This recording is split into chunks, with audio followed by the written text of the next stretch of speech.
Thank you. Appreciate it. Have a good day. Oh, yeah. When you got them good.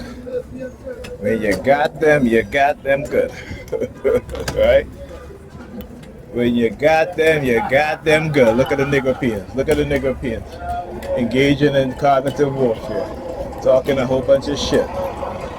So, the video that I recorded on the bus, this clown over here, the one over here where it dreads, as soon as there's a woman that got on the bus, she was wearing she had on a brown hat. So I talk about the colors that they use, right? Neurolinguistic, using color, weaponization of color, right? Color psychological warfare.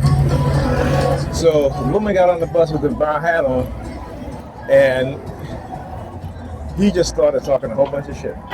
But I want you to listen to that conversation, not conversation, but what you're saying, and listen to the subliminal message. Listen to the subliminal coercive threats, right? So you'll understand and see. And what I'll try to do a screen record of the video, and I'm going to break it down to exactly what it is that he is saying and what it is that he's doing. And then the wheelchair team too. A lot of wheelchair team lately also. Right? So this is what I talk about too. Right? So but this is what they do, right?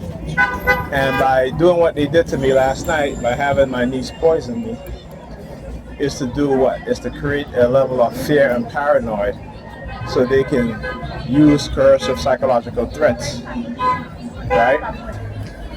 And yet that's why what happens. So like I said, I studied this program very well. This has happened before. This is nothing new. The one thing about me, like I said, that they don't fully understand that is that my purpose is greater than theirs. My purpose is greater than theirs, right? And understanding how they manipulate the public through cognitive warfare, through other forms of manipulation tactics and methods. And the fact, like I said, is an agenda that they want to engage in, which is to microchip everybody. So when I talk about these, it amazes me. It amazes me, right? So when you, again, go look at the movie I talked about last night. They're trying to kill us. And you'll see how we as particularly black people, right, war is being waged against us, and we don't understand, right? Through bad foods. This is why 4 out of 5 black women are obese. This is why black men die the earliest. This is why black women have the highest diagnosis of mental illness. This is why black women, head of household, raising children, are in poverty, the most because of these things. And we have yet to understand and recognize that this is warfare. Look, New York Predators Dept, right? And again, see look what he does. Look at them. Look at them. I want you to understand.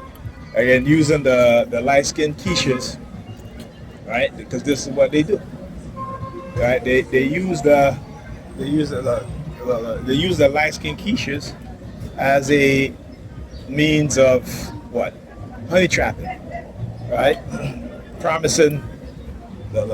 Stick it, right? Promising what? Promising they should let her go in first. See, look at that. Look at that. Instead of them letting her go in first, right? They all walked in front of her. It's just crazy. It's no. I just let them go because then they had to move anyway. It's black people, No common sense. No courtesy. Yep. I know, no common sense, no courtesy, and they were still sitting on that bench, right? Some of them will refuse to get up. I don't say nothing. And then they sit there and I make sure that my wheelchair hit them because they don't move their feet and stuff, so I make sure.